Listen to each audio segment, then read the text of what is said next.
Every single day, millions of people willingly spend ridiculous amounts of money on coffee they could make at home for a fraction of the cost. And somehow, they keep coming back. Starbucks didn't just sell coffee, it sold identity, status, comfort, addiction. And over the last 50 years, it quietly built one of the most powerful consumer empires on earth. Back in 1971, Starbucks was nothing more than a tiny coffee bean store hidden inside Seattle's historic Pike Place market. No luxury drinks, no frappuccinos, no billion-dollar empire. Just three friends, Jerry Baldwin, Zev Siegel, and Gordon Bowker, selling high-quality coffee beans to local customers. At the time, America wasn't obsessed with coffee culture. Most people drank cheap instant coffee at home, quickly, quietly, and without thinking much about it. Coffee was a product, not an experience. But everything changed when a young salesman named Howard Schultz walked into Starbucks for the first time in 1981. And what he saw would completely change the future of coffee forever. But Starbucks wasn't always destined for global domination. For years, it was just another small coffee business in Seattle. Then one man changed everything. His name was Howard Schultz. In the early 1980s, Schultz joined Starbucks as the company's marketing director. But during a trip to Italy, he noticed something unusual. Italian coffee shops weren't just places to drink coffee. They were experiences. People talked for hours, relaxed, worked, socialized, and returned every single day. The cafe itself became part of people's identity, and Schultz immediately realized something powerful. America wasn't addicted to coffee yet. It was addicted to convenience. But what if coffee could become something more? What if people could emotionally connect to a brand? At the time, Starbucks only sold coffee beans and brewing equipment. The founders had no interest in building cafes, but Schultz saw a completely different future. A future where Starbucks wouldn't simply sell drinks, it would sell atmosphere, status, comfort, belonging. Eventually, Schultz left Starbucks and launched his own coffee chain called Il Giornale to prove his idea could work. And it did. Customers loved the Italian cafe experience. Just a few years later, Schultz bought Starbucks and began transforming the company forever. This was the moment Starbucks stopped being a coffee company and started becoming a global lifestyle brand. Starbucks didn't become a global empire just because of coffee. It became powerful because it understood something much deeper about human psychology. People don't just buy coffee, they buy feelings. From the moment you walk into a Starbucks store, everything is carefully engineered to influence behavior. The smell of fresh coffee creates comfort and familiarity. The music is slow and calming, encouraging customers to stay longer. The lighting is warm and soft, making the space feel safe and personal. Even the menu is psychological. Names like tall, grande, and venti don't sound like normal sizes. They sound exclusive, like a language only Starbucks customers understand. And that matters more than most people realize. Because when a brand creates its own language, it creates identity, and identity creates loyalty.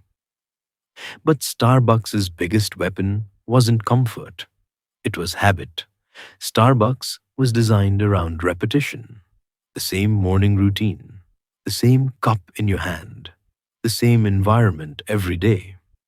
Over time, it stopped feeling like a purchase and started feeling like a ritual. And rituals are far more powerful than preferences. because people rarely abandon their rituals. Even the pricing strategy was psychological. Starbucks was expensive on purpose. Higher prices made the experience feel premium, and premium experiences feel more valuable in the human mind. Slowly, Starbucks stopped becoming just another coffee shop.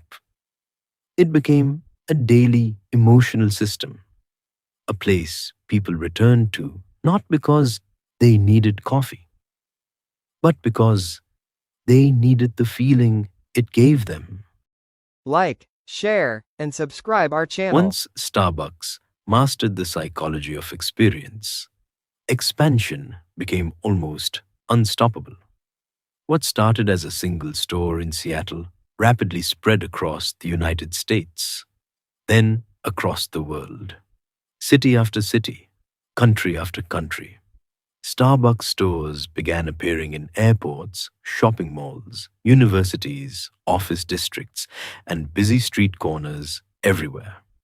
But Starbucks wasn't just selling coffee anymore, it was exporting a lifestyle.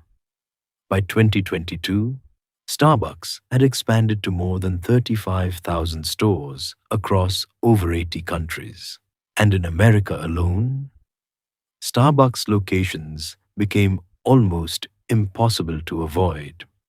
One of its most successful products, the Frappuccino, generated billions of dollars in sales by itself. But Starbucks' true strength wasn't the drinks, it was presence. The company strategically placed stores exactly where people moved, waited, studied, worked, and lived their daily lives. Starbucks became part of the infrastructure of modern life, a place people expected to see, a place people trusted. And as the company expanded, it didn't lose its identity, it strengthened it. Every new store reinforced the same message: comfort, familiarity, consistency. Starbucks had become more than a company, it had become a global habit. But behind Starbucks' success story, criticism continued to grow.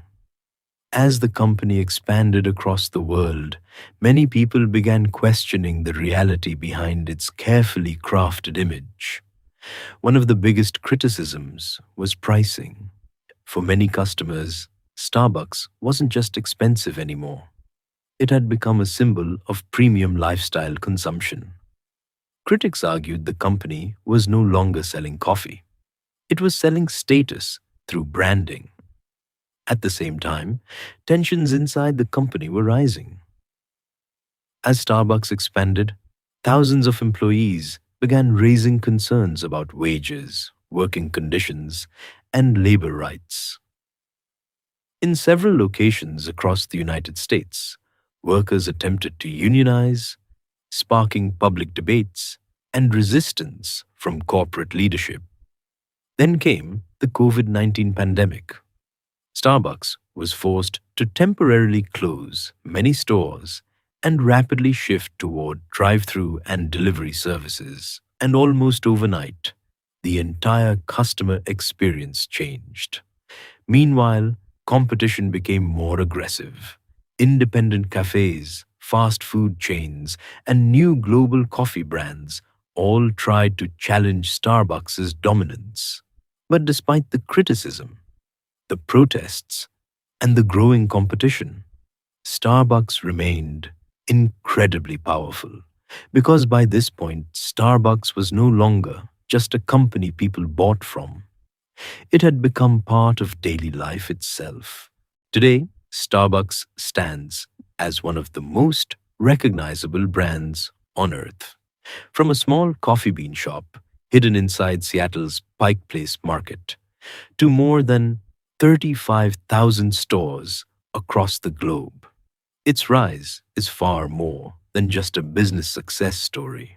It is a story about psychology, about behavior, and about how everyday habits can quietly evolve into global systems. Because Starbucks didn't build its empire by simply selling coffee, it built it by understanding people. their routines, their emotions, their desire for comfort in an increasingly fast moving world. In the end, Starbucks' greatest achievement was not building stores, it was building a ritual that millions of people return to every single day. A simple cup of coffee. That became a global experience. And perhaps the most powerful brands in the world are not the ones people need the most, but the ones people can no longer imagine living without.